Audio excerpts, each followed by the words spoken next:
Hello everyone, welcome back to the channel. तो परसों की क्लास में हमने सीखा था ना कि गोल्डन रूल्स ऑफ अकाउंटिंग क्या होते हैं। इसमें 3 टाइप्स के अकाउंट्स हमने पढ़े थे। Personal account, real account, nominal account. Personal account person से रिलेटेड होता है, एसेट्स वो रियल अकाउंट एसेट्स से रिलेटेड होता है, और नॉमिनल अकाउंट जिसमें debits all expenses and losses and credit all incomes and gains, ये पढ़ा था ना हमने।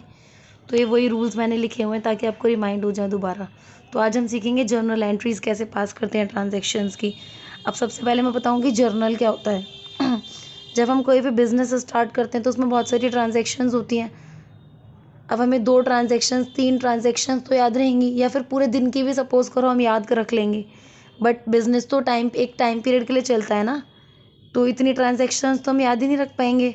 ज़्यादा से ज़्यादा पिछले 2-3 दिन की भी याद रख लेंगे।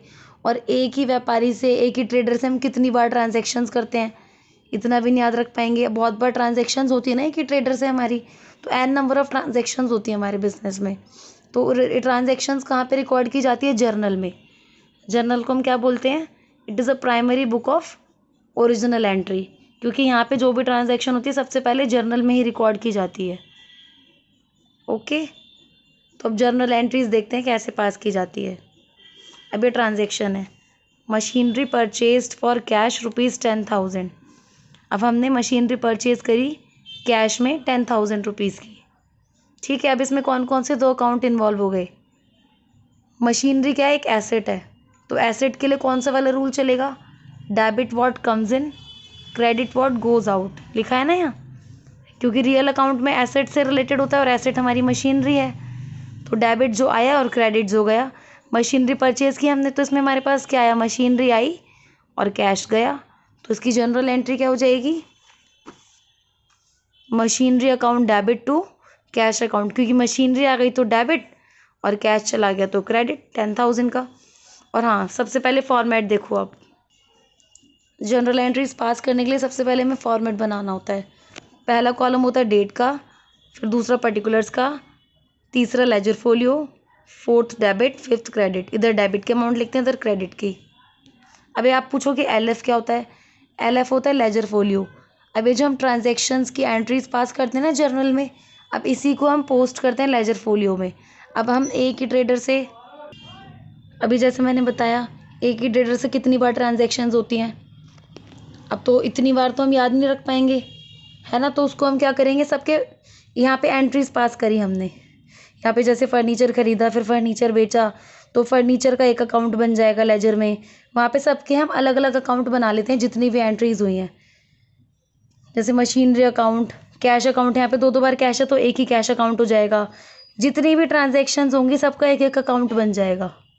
अब इससे फ़र्क नहीं पड़ता कि कैश कितनी बार आया है, वो सारी चीज़ एक ही अकाउंट में रिकॉर्ड करेंगे। तो वहाँ पे हम क्या कर देते हैं?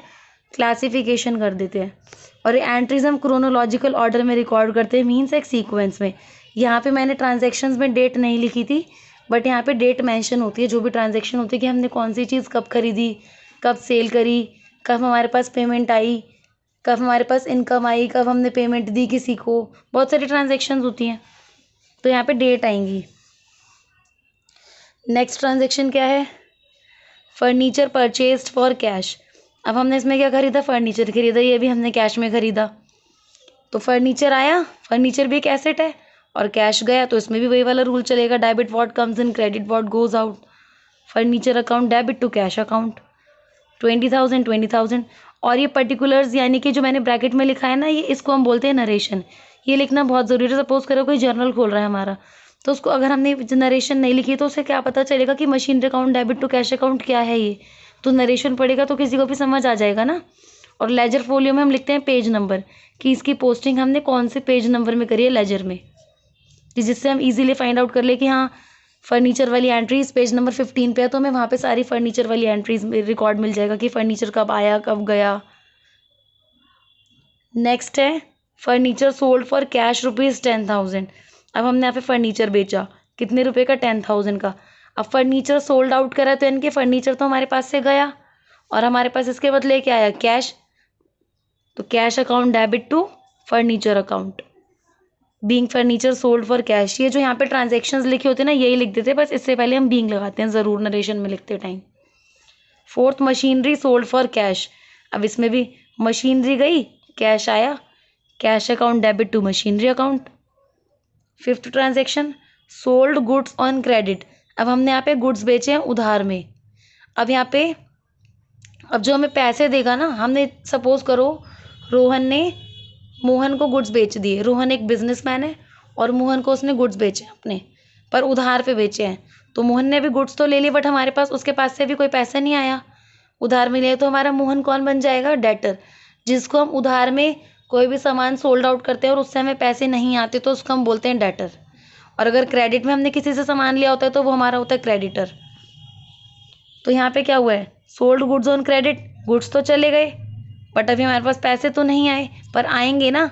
तो आएंगे किससे? डेटर से। तो अभी अगर यहाँ पे नाम दे रखा होता ट्रांजैक्शन में तो हम नाम लिखते, बट अभी हमें नाम नहीं दे रखा तो हम इसलिए डेटर्स लिख देंगे। Debtors account debit to sales account, क्योंकि सेल्स तो क्रेडिट हो गए, यानी कि चले गए ना हमारे goods. 5,000। Six transaction cash paid to Rahul.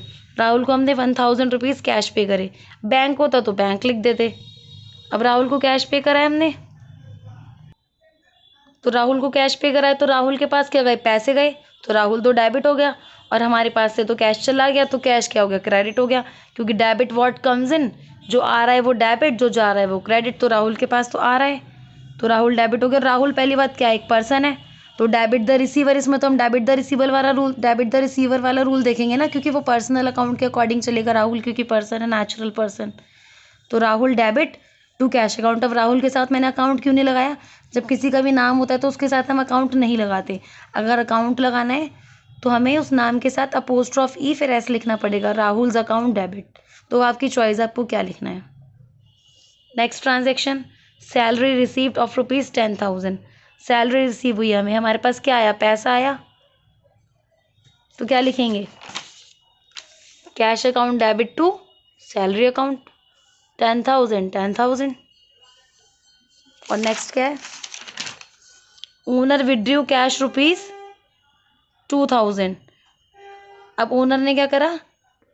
अपने बिजनेस से कैश निकाल लिया 2,000 का। जब हम अपने बिजनेस से कोई भी चीज़ निकाल रहे होते तो उसको हम बोलते हैं drawings in terms of accountancy. तो ड्राइंग्स हो गई, तो कैश आया तो वो हो गया ना, उसके पास तो चला गया ओनर के पास cash. Debit the receiver, personal account चलेगा क्योंकि उसमें। तो drawings account debit to cash account, क्योंकि हमारा तो कैश चला गया। आई होप आपको इतना समझ आया होगा मेरी वीडियो से। नहीं आया हो तो कोई भी डाउट हो तो आप मेरे से कमेंट सेक्शन में पूछ सकते हो। आगे फिर हम आगे फॉरवर्ड करेंगे नेक्स्ट क्लास में इसको, और जनरल एंट्रीज करेंगे डिस्काउंट से रिलेटेड।